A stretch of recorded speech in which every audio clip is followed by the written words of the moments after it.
After studying this module, we shall be able to identify the different theoretical explanations of foreign direct investment flows in the global economy, examine the differences between the rationale of FDI behavior from the developed versus the developing world, understand the trends and patterns of FDI flows in the global economy, distinguish between different forms of FDI flows in the developed versus developing country context. The rapid growth of world population since 1950 has occurred mostly in developing countries. This growth has been matched by more rapid increases in gross domestic product, and thus the income per capita has increased in most countries around the world since 1950. An increase in FDI may be associated with improved economic growth due to the influx of capital and increased tax revenues for the host country. Host countries often try to channel the foreign direct investment into new infrastructure and other projects to boost development. Greater competition from new companies can lead to productivity gains and greater efficiency in the host country. And it has been suggested that the application of a foreign entity policies to a domestic subsidiary may improve the corporate governance standards. Furthermore, foreign investment can result in the transfer of soft skills through training and job creation, the availability of more advanced technology for domestic markets, and access to research and development resources. The local population may be able to benefit from the employment opportunities created by the new business. In this module, we shall discuss the different theoretical explanation of foreign direct investment flows in the global economy, the differences between the rationale of foreign direct investment behavior from the developed versus the developing markets, the trends and the patterns of foreign direct investment flows in the global economy, and distinguish between the different forms of foreign direct investment flows in the developed versus developing country context. FDI is a mode of foreign entry in which a firm invests directly in production or other facilities over which it has effective control. Increasing competition constantly drives firms to improve efficiency and reduce production costs by investing in low cost sources of capital, natural resources, energy, and labor. These are the driving factors that push a firm towards international production in order to improve its competitive advantage in the global economy. Let us begin with understanding the different theoretical explanations of FDI. Industrial organization theory, put forth by Hamer, explains FDI as a means of transferring knowledge and firm assets, both tangible and tacit, in order to organize production abroad. OLI framework was propounded by John H. Dunning in 1958. According to the OLI framework, firms undertake FDI when it has certain unique ownership advantages that it want to exploit in foreign location and which it cannot do more profitably than through internationalization.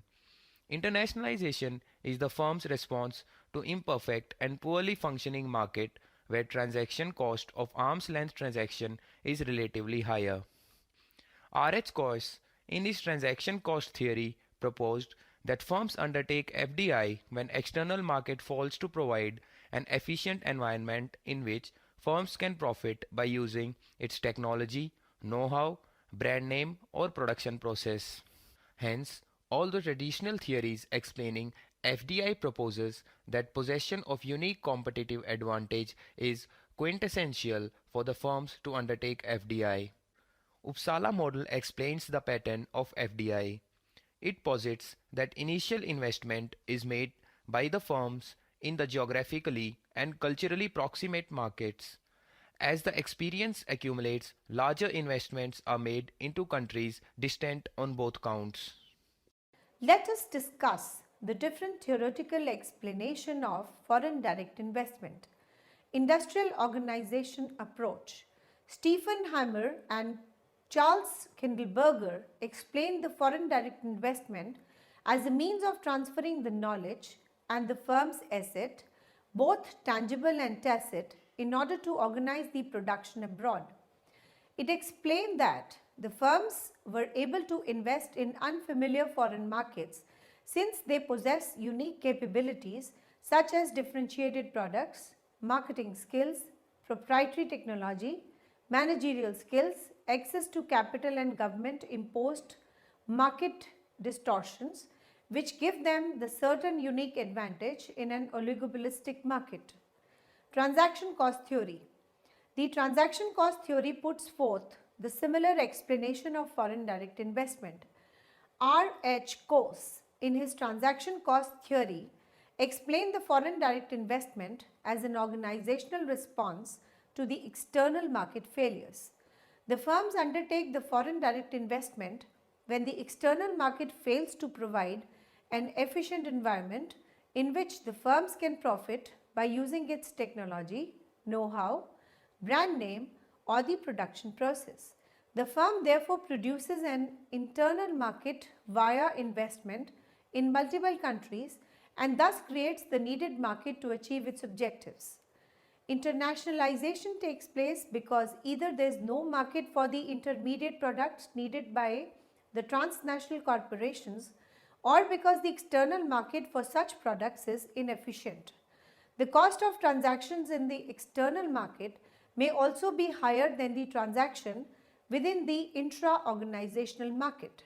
Hence, the incentive to internalize the activity is to avoid the disadvantages in external mechanisms of resource allocation and to benefit from the internally integrated and intra-organizational network. The eclectic paradigm, that is OLI framework. John Dunning combined the earlier theoretical explanations into the OLI framework. According to this, the firm undertakes the foreign direct investment when it has certain unique ownership advantages, the firm's specific advantages, and it exploits in a foreign location. Dunning refined the possession of a proprietary resources and the capabilities into the asset-based ownership advantages which are realized from the structural market imperfections and the transaction-based ownership advantages which are realized from the transaction imperfections. The theory states that at any given time, the stock of the foreign assets owned by a transnational corporations is determined by a combination of firm-specific or ownership advantages, the extent of location-bound endowments, that is L, and the extent to which these advantages are marketed, internalized within the various units of the firm. Uppsala model. Further, in 1977, Johnson and Velu puts forward the Uppsala model, which posits that the MNEs engaged in foreign direct investment incrementally making small investment in geographically and the cultural proximate markets. Initially, as an experience accrues, the larger investment are made into the countries distant on both counts. The limitation of traditional theoretical framework are challenger firms or latecomers are the firms from developing countries that start small, lack key sources and are distant from major markets. The rise of multinationals from emerging markets like India, China, Brazil and Turkey expose the weakness and limitations of existing theories of FDI in explaining the rise of challengers and latecomers. The internationalization of these firms took place due to unconventional ownership advantages and the non-existence of a strong prior resource base rather than the exploitation of superior existing O advantages as argued by traditional FDI theory.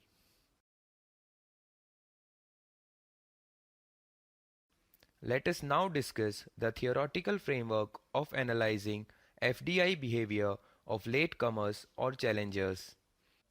The firms from developing countries draw advantages from their developing country context, including flexibility, low overheads, and cost effectiveness. These firms have an advantage in the use of networks and relationships, organizational structures, leverage of cultural ties or institutional affinity, and other heterogeneous source of potential advantage. To explain the FDI behavior of firms from newly industrialized countries, John Matthews propounded the Triple L theory, which is based on unconventional O advantages of challenger firms. The theory asserts that Asian challenger firms, given their ability to leverage resources in networks, create linkages in foreign markets to access or acquire complementary assets and resources. The repeated application of linkage and leverage process result in organizational learning, which helps firms to perform such operations more effectively and consolidate its position in foreign market. Strategic linkage and organizational learning theory posits that firms undertake FDI not only when they possess firm specific advantages for asset exploitation, but also when they seek technology based resources and skills that are not available in the home country environment to overcome existing competitive disadvantages and build and enhance existing capabilities. Springboard perspective and leapfrogging theory explains FDI from the similar viewpoint. Leapfrogging, however, does not entail the recursive or revolving dimensions of international operations and is only a part of complex and revolving process of international expansion. Springboard, on the other hand, seeks more extensive strategic gains beyond latecomer advantages and links a firm's international expansion with its home base. Why do firms undertake FDI? What is the rationale behind making FDI? Firms undertake FDI when they are motivated to do so. Motives or the drivers are the factors that trigger companies' internationalization or further expansion. Market seeking FDI is primarily driven by the desire of the firms to expand their market shares in a foreign location. Other factors driving market seeking FDI are the need to follow customers in host countries, produce products close to local markets so as to adapt to local tastes and preferences, preempting the competitors and circumventing the trade barriers. Resource seeking FDI is said to be undertaken when firms invest overseas to acquire cheaper resources including physical, human, technological or organizational resources. FDI is driven by effective seeking motive when firms invest overseas to increase their cost effectiveness by taking advantage of differences in the cost of factor endowment economic system and by achieving economies of scale and scope. Created asset seeking FDI is driven by the firm's desire to sustain and enhance its international competitiveness by acquiring strategic assets such as R&D or technological know-how, patents, brand names, permits and licenses, and extensive network of distribution. According to UNCTAD Global Survey 2006, developing and developed country counterparts within same industry are likely to pursue different motives of FDI.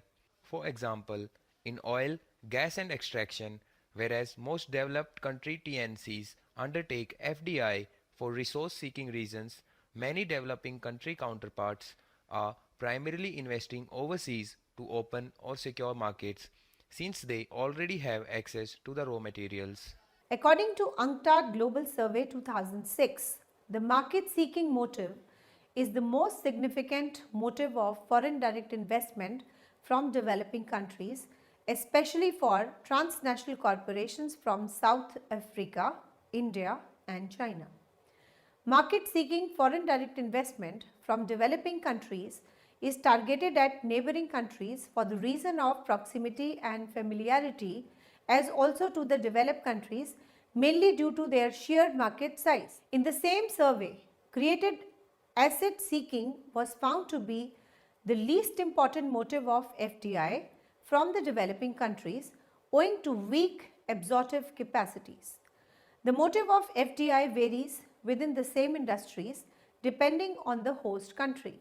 For example, in oil, gas and extraction industries, most developed countries, transnational corporations undertake the foreign direct investment for resource seeking reasons. Many developing country counterparts are primarily investing overseas to open or secure the markets. Since then already have access to the raw materials, the diversity of motives is also observed among the developing countries' transnational corporations.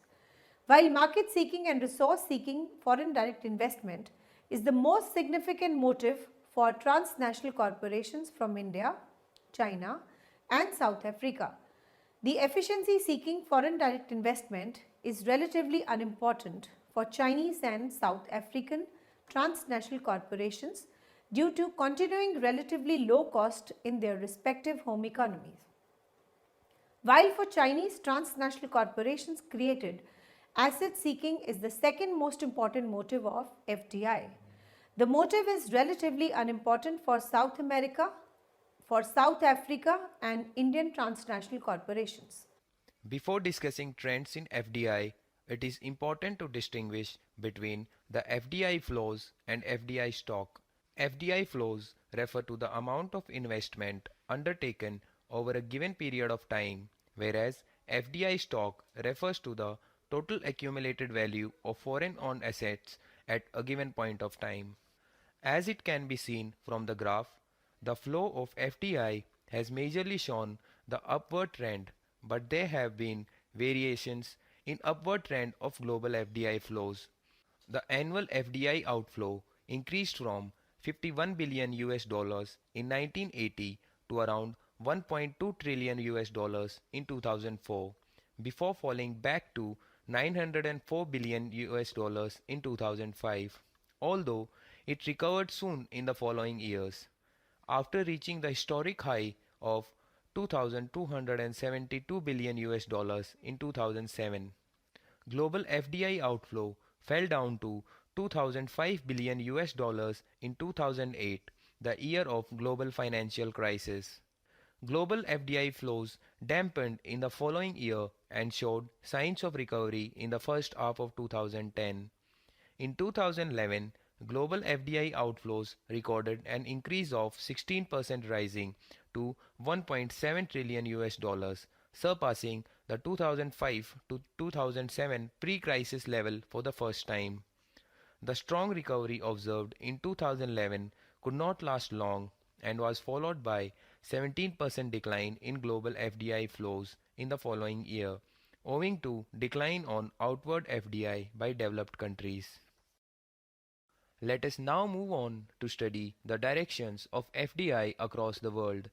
Historically, major share of the world FDI flows were dominated by the developed economies of the world as the firms based in advanced nations invested in others' market. Developed economies accounted for 75% and 68% of global FDI inflows during 1980s and 1990s and 1990s to 2000 respectively. The United States has often been the favorite target for FDI inflows. The United States has often been the favorite target for foreign direct investment inflows, receiving on an average 34% of global foreign direct investment flows during 1980 to 1990. United States remained dominant recipient throughout 1990s, that is 20% of the global FDI inflows. In 2000, the United States was again the largest recipient of foreign direct investment, accounting for $314 billion of $1.2 trillion in global foreign direct investment. US have been preferred foreign direct investment destination due to its huge market size, dynamic and stable economy, and a favorable political and economic environment. The geographic distribution of the global FDI inflows for the period of 1980 to 2000. Even though the developed nations still account for the dominant share of foreign direct investment inflows, the foreign direct investment into the developing nations has increased. The foreign direct investment into the developing nations increased from 7 billion US dollars in 1980 to 64 US billion dollars in 2000 to 703 US billion dollars in 2012. Developing economies' share in the global FDI has increased remarkably after 2008 financial crisis, accounting for 46% of the global FDI flows during 2009 to 2012. The geographic distribution of the global FDI inflows during 2000 to 2012. Most inflows into the developing nations have been targeted at emerging economies of Southeast and Southeast Asia, particularly China. The other important region that has been favored FDI destination is the Latin America and Caribbean. Average inflows in the region were recorded at $136 billion during 2000 to 2012. The increasing share of developing economies in the global FDI flows is explained by economic and political changes occurring in many developing countries of the world. The general shift towards the democratic political institutions, free market economy, and liberalization of FDI policy regime has encouraged the FDI. As can be seen from the chart, major share of FDI inflows during 1980 to 2000 went to developed countries. Developing countries accounted for mere 28% of the world inflows. This can be partly explained by restrictive investment policies adopted by developing countries. As can be seen from the chart, while developed countries still account for more than half of global FDI inflows, share of developing countries has increased. As compared to 28% of global FDI inflows during 1980 to 2000, developing nations now account for sizable 37% of inflows. This trend indicates increasing integration of developing countries, particularly the emerging economies of South, East, and Southeast Asia, into the global economy.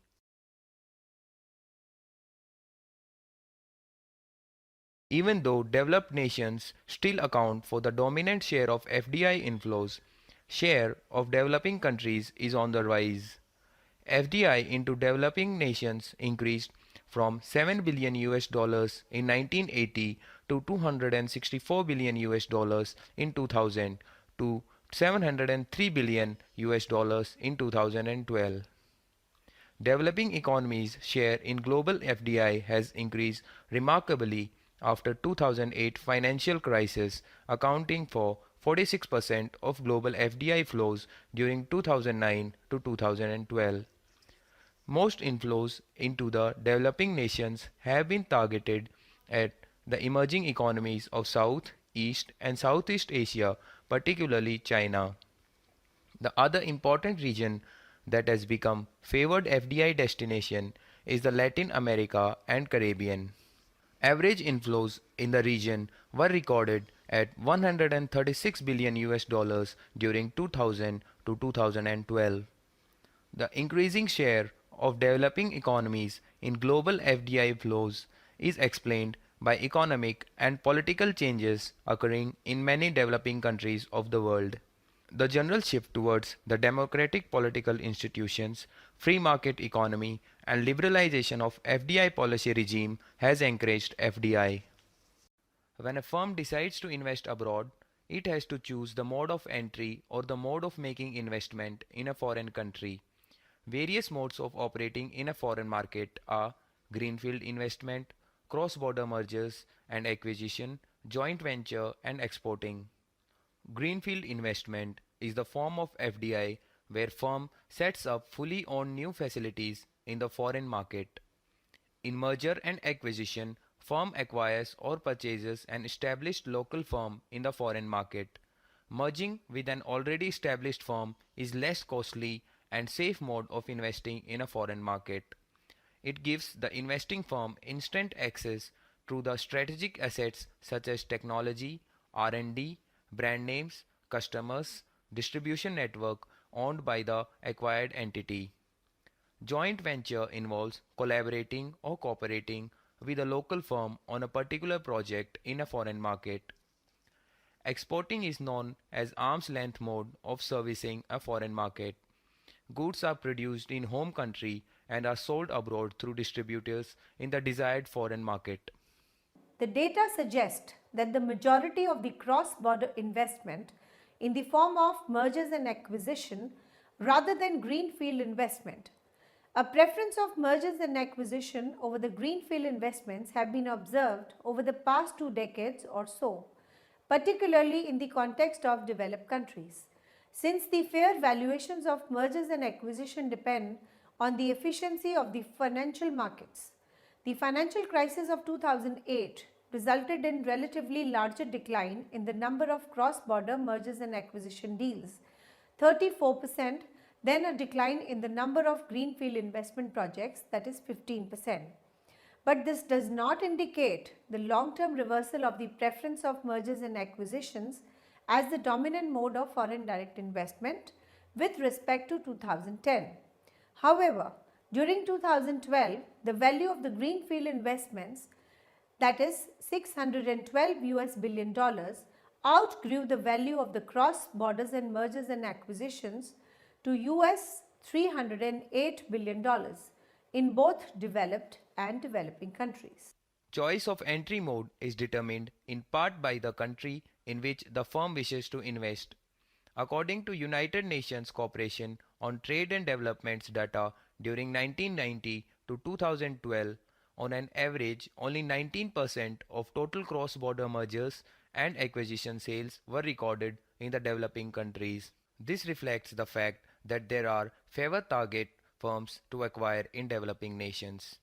UNCTAD statistics on cross-border M&A suggests that the share of M&A transactions in developing economies is on the rise. Between 1990 and 2012, the share of global cross-border M&A rose from 19% to 16% in value terms and from 6% to 24% in terms of number of deals concluded. It is evident from the table that although the share of developing countries in M&A transactions is on the rise, developed nations still dominate. It can be therefore concluded that M&A is the most preferred mode of entry in context of developed markets.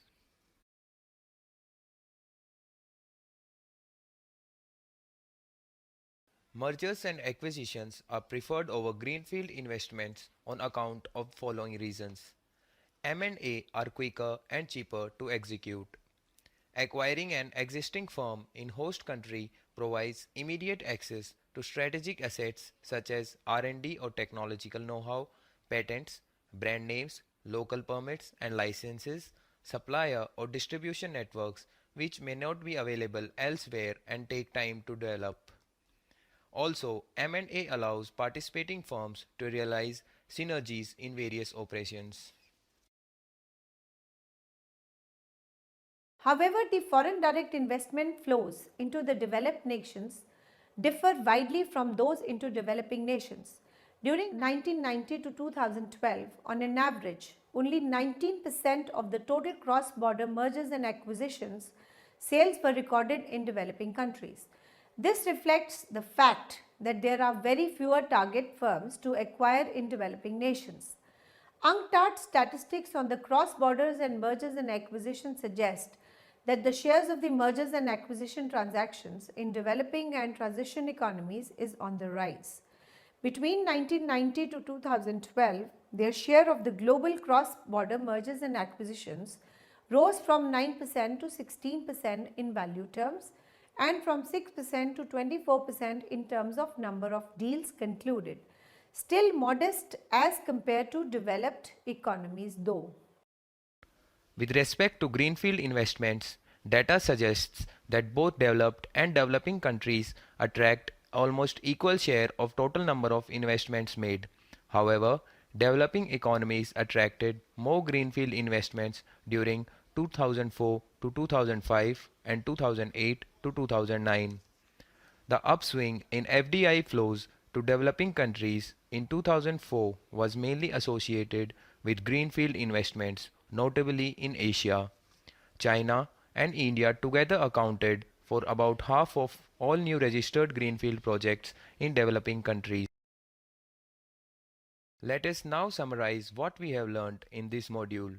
We have learnt about the theoretical frameworks explain FDI behavior of firms from both developing and developed countries. While the FDI behavior of developed country firms can be explained from asset exploiting perspective, investment behavior of developing country firms can be explained from asset seeking or asset augmenting perspective. Historically, major share of FDI flows were dominated by developed countries. During 2000 to 2012, although the share of developing countries has increased and is on the rise, more than half of FDI inflows are still targeted towards developed parts of the world in the form of mergers and acquisitions. Developing and developed nation counterparts differ not only in terms of quantum of FDI received but also exhibit varied motives of investing in a particular foreign location.